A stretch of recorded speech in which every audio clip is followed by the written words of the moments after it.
Sokrates, sang filsuf ulung dari Athena, tak pernah ragu menyuarakan kritiknya yang pedas terhadap demokrasi. Baginya, demokrasi yang memberikan tampuk kekuasaan pada rakyat memiliki cacat karena mengabaikan satu hal yang krusial, yaitu kebijaksanaan. Kemampuan membuat keputusan politik yang arif itu soal pengetahuan dan pengalaman, bukan sekedar hak suara. Sokrates melihat demokrasi sebagai kapal yang nahkodanya tak mengerti cara berlayar.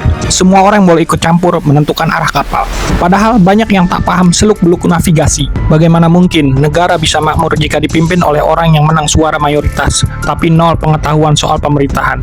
Idealnya, negara dipimpin oleh mereka yang bijaksana, yang paham betul apa itu kebaikan bersama. Celakanya, demokrasi justru membuka pintu bagi para demagog, mereka yang lihai memainkan emosi rakyat demi merebut kekuasaan.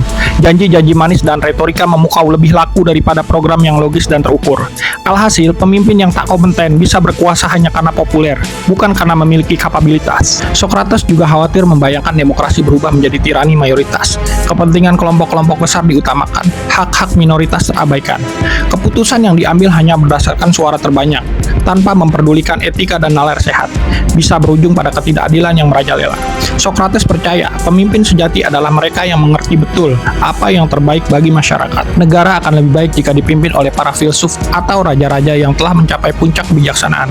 Hanya mereka yang memahami hakikat kebaikan yang bisa membuat keputusan adil dan bijaksana. Meski hidup ribuan tahun lalu, pemikiran Sokrates masih relevan hingga kini. Isu populisme, manipulasi opini publik, dan rendahnya literasi politik masih menjadi penyakit demokrasi. Banyak yang memilih pemimpin hanya karena popularitas, bukan karena rekam jejak dan integritasnya. Kritik Sokrates bukan berarti demokrasi tak bisa diperbaiki. Justru kritiknya adalah alarm bagi kita. Demokrasi butuh pendidikan yang baik, kesadaran politik yang tinggi, dan pemimpin yang tak hanya pandai bicara, tapi juga memiliki visi, moral, dan etika. Demokrasi bukan sekedar bebas memilih, tapi juga menuntut rakyat untuk berpikir bijak. Jika tidak, demokrasi bisa berubah menjadi bumerang, dari jalan menuju kebebasan menjadi jalan menuju kehancuran. Dan jika berbicara kehancuran sebuah negara, bagaimana para filsuf dunia lainnya juga mengidentifikasi tanda-tanda yang mengarah pada kehancuran sebuah negara. Yang pertama datang dari John Locke. John Locke berpendapat bahwa negara dapat dianggap gagal apabila pemerintahannya melanggar perjanjian sosial dengan rakyat. Pelanggaran ini terjadi ketika pemerintah tidak lagi melindungi hak-hak dasar rakyat, seperti hak kebebasan dan hak milik, dan justru bertindak sewenang-wenang. Dalam kondisi seperti ini, rakyat memiliki hak untuk memberontak dan mengganti pemerintahan yang tidak adil. Yang kedua dari Karl Marx. Karl Marx melihat kehancuran negara dari sudut pandang yang berbeda. Menurutnya, negara yang gagal ditandai dengan penurunan standar hidup, kemiskinan yang meluas, rakyat tertekan secara ekonomi, sosial, dan politik, serta ketidaksetaraan yang mencolok. Kondisi-kondisi ini dapat memicu revolusi dan pemberontakan rakyat. Yang ketiga dari Konfusius. Konfusius menekankan bahwa pendidikan adalah fondasi penting bagi pembangunan moralitas dan stabilitas negara.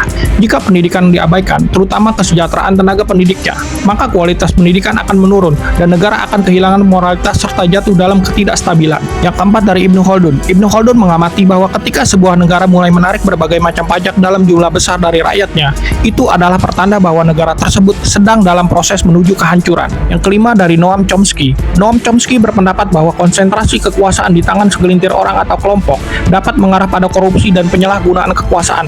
Hal ini dapat merusak institusi-institusi negara dan menghilangkan kepercayaan publik, yang pada akhirnya dapat menyebabkan kehancuran negara. Yang keenam dari Plato. Plato menekankan bahwa negara ideal adalah negara yang adil dan harmonis. Jika keadilan terabaikan dan harmoni sosial terganggu, negara akan menuju kehancuran. Yang ketujuh dari Aristoteles. Aristoteles menekankan pentingnya keseimbangan ekonomi dalam sebuah negara. Kesenjangan yang terlalu besar antara kaya dan miskin dapat memicu konflik sosial dan ketidakstabilan politik, yang pada akhirnya dapat menghancurkan sebuah negara. Dan yang terakhir dari Niccolo Machiavelli dalam karyanya Il Principe. Ia berpendapat bahwa seorang pemimpin yang bertindak sewenang-wenang hanya fokus pada kekuasaan pribadi dan membuat kebijakan yang tidak sesuai dengan kenyataan, serta mengabaikan kebutuhan rakyat, hanya akan membawa negara pada jurang kehancuran. Jadi, setelah kita menelusuri pemikiran dari para filsuf dunia, bagaimanakah pendapat kalian dalam memahami kondisi Indonesia saat ini?